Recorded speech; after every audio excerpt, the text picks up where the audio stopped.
Isso aí, assunto sério, viu? De acordo com um levantamento realizado pelo Instituto Nacional do Câncer, o câncer de mama é o segundo mais comum entre as mulheres. Ele representa 25% de todos os diagnósticos. Vamos entender a necessidade do autocuidado como forma preventiva da doença, conversando agora com a doutora Heloíse Allen Marques de Oliveira, que é cancerologista do setor de ginecologia e mama do Hospital de Câncer Araújo Jorge, aqui em Goiânia. Olá, doutora, bom dia, seja muito bem-vinda ao nosso programa. Bom dia a todos, um prazer estar aqui com vocês, principalmente nesse feriado. Isso aí, eu queria que a senhora falasse um pouco para a gente sobre a importância dessa campanha de conscientização, que é a campanha Outubro Rosa. Então, o Outubro Rosa, desde a década de 90, que foi começada essa proposta, ele tem crescido ao longo dos anos e o objetivo é, de fato, esse, conscientizar as pacientes do cuidado que a mulher precisa ter com o próprio corpo e principalmente com a própria mama. E isso tem disseminado ao longo dos anos, essa informação. E o Outubro Rosa a cada ano mais forte, para que a mulher entenda a necessidade do exame, de se fazer a mamografia e as consultas rotineiras.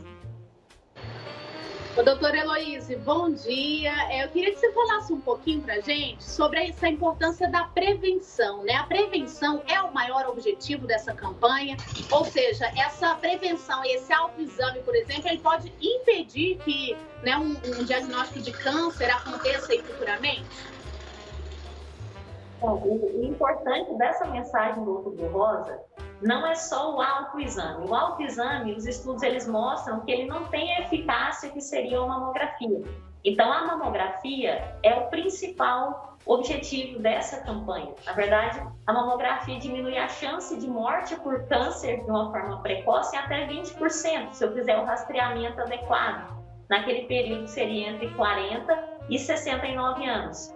Então, a realização da mamografia na idade adequada, a avaliação dessa história familiar, eu consigo evitar que as mulheres tenham diagnóstico de uma doença de forma mais precoce, com chance de cura. Então isso é fundamental, né, doutora? O diagnóstico precoce aumenta muito as chances de recuperação, não é isso? Sim, com certeza. E se a gente considerar que mais ou menos entre 30% a 35% dos cânceres tem uma forma mais agressiva, isso é um fator muito importante para uma mulher, principalmente nas mulheres que têm um tipo específico, né, de câncer de mama mais agressivo. Doutora, falando então um pouquinho mais sobre a mamografia, né? Fala um pouquinho mais para a gente sobre as indicações. A gente sabe que tem idade correta para fazerem uma vez ao ano, é isso? Existe algum caso em que a mulher ela precisa fazer, mesmo mais jovem, é indicado que ela faça a mamografia? Sim. Caso a paciente ela tenha uma história familiar positiva, parente de primeiro grau, ou história de um câncer de mama masculino na família, isso é muito importante, ou câncer de ovário, essa mulher tem uma indicação de fazer a mamografia de forma mais precoce. Às vezes, iniciando aos 35, às vezes antes, dependendo do primeiro caso familiar que foi diagnosticado. E o importante é que essa mulher ela precisa ter um acompanhamento com uma orientação genética em relação a esse fator familiar. Então, para câncer de mama, para câncer de ovário também. Tá, doutora, a senhora mencionou aí o câncer de mama masculino. É importante, então, passar essa informação. É raro, é mais difícil da gente ver, mas acontece também. Cerca de 1% dos cânceres de mama são cânceres de mama masculinos. Isso é muito importante. E como que é feito o diagnóstico nesses casos, doutora? O homem tem como ele perceber de alguma alteração para que ele procure um especialista?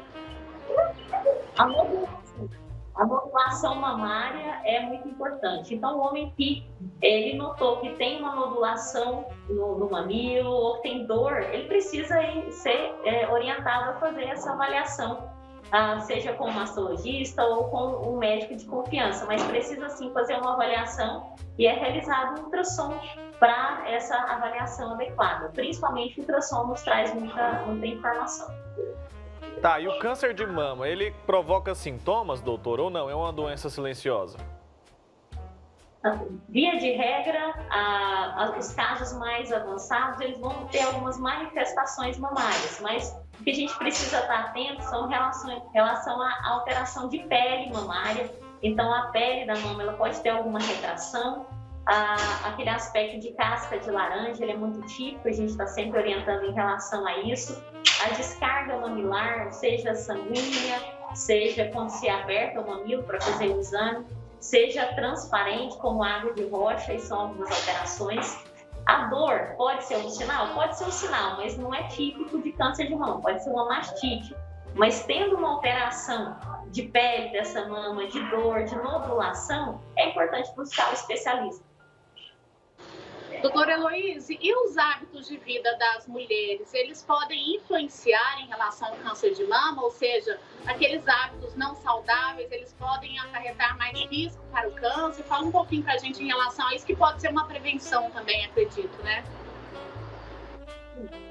Exposição prolongada ao estrogênio é um dos principais fatores que pode favorecer o câncer de mama, seja um uso muito prolongado de contraceptivos orais de forma não supervisionada, seja uma reposição hormonal na menopausa de forma não supervisionada, sem indicação, são os principais fatores, mas também temos os fatores do nosso dia a dia, dos nossos costumes, né, que seriam o tabagismo, o etilismo, o ganho ponderal por uma alimentação muito gordurosa. Isso a gente sabe que essa alimentação muito calórica, ela pode favorecer o ganho de peso. Esse ganho de peso com o aumento da gordura abdominal pode favorecer a formação de um tipo de estrogênio que pode favorecer sim o aumento do câncer de mama. Certo, doutora, a senhora começou a falar já sobre a questão genética, né? Nesse caso, a gente tem que observar os parentes de primeiro grau ou os parentes de segundo grau também ali pode existir uma correlação? Como que a gente deve avaliar isso?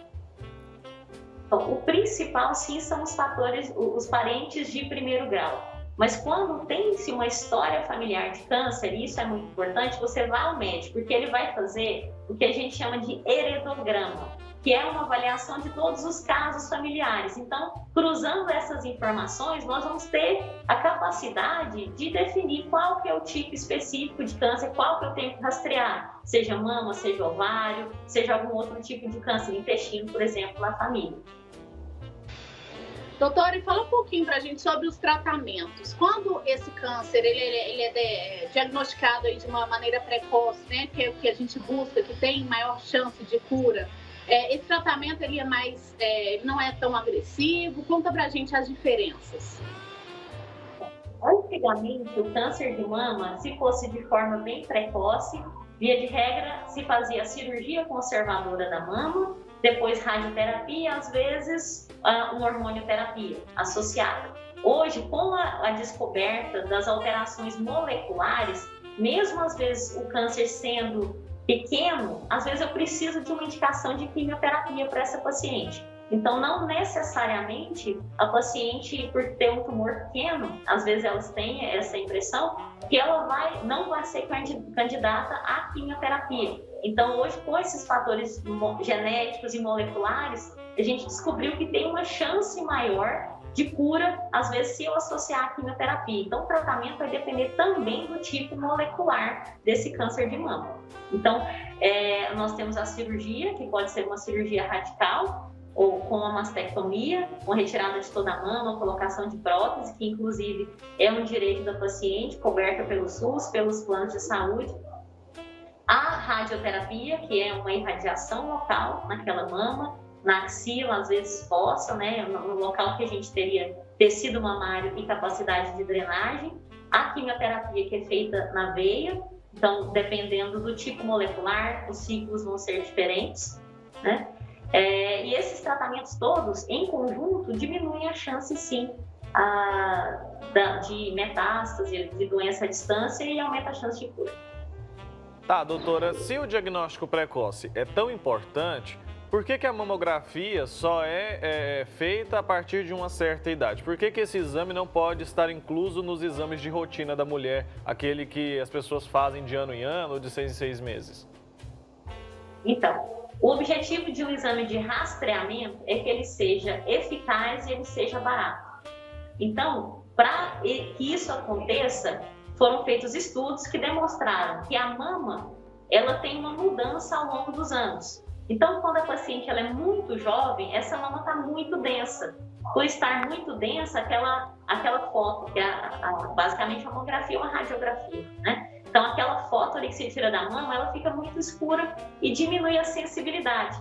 Então, a partir dos 40, quando a mulher está mudando essa característica da mama, a mama está sendo menos densa, menos fibrosa, mais gordurosa, é que a gente consegue ver, de fato, lesões e o rastreamento ele passa a ser eficaz. Então, os estudos mostraram que entre 40 a 69 anos eu tenho benefício nesse rastreamento para diminuir chance de morte. A partir dos 69, isso já diminui a indicação desse rastreamento. Então, por isso a mamografia é realizada nesse período. Ah, tá certo então, doutora. A gente vê que o SUS oferece, eu já tive parentes que tiveram câncer, e a gente percebe que o SUS oferece um tratamento bem completo, né, para quem tem essa doença. O SUS tem quanto tempo para começar o tratamento a partir do diagnóstico? Então, o ideal, né? O ideal seria que acontecesse a partir do diagnóstico, pelo menos 60 dias, a partir do diagnóstico, né? Então, o que aconteceu na pandemia, de fato, não foi possível, mas via de legislação, entre 60 e 90 dias que essa paciente teria o período para iniciar esse tratamento sem diminuir a chance de cura dessa paciente. Mas hoje o que a gente tem as pacientes elas conseguem de fato ser reguladas via SUS de uma forma muito mais fácil e ágil.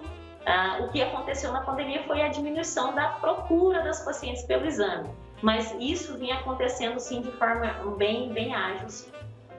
Tá certo, doutor. Então fica o alerta, né, para todas as mulheres, especialmente para aquelas que têm casos na família. É importante ter um acompanhamento médico para evitar, né, que o diagnóstico seja feito tardiamente. Isso pode complicar muito as coisas. Obrigado pelo seu tempo, viu? Até uma próxima oportunidade. Até mais.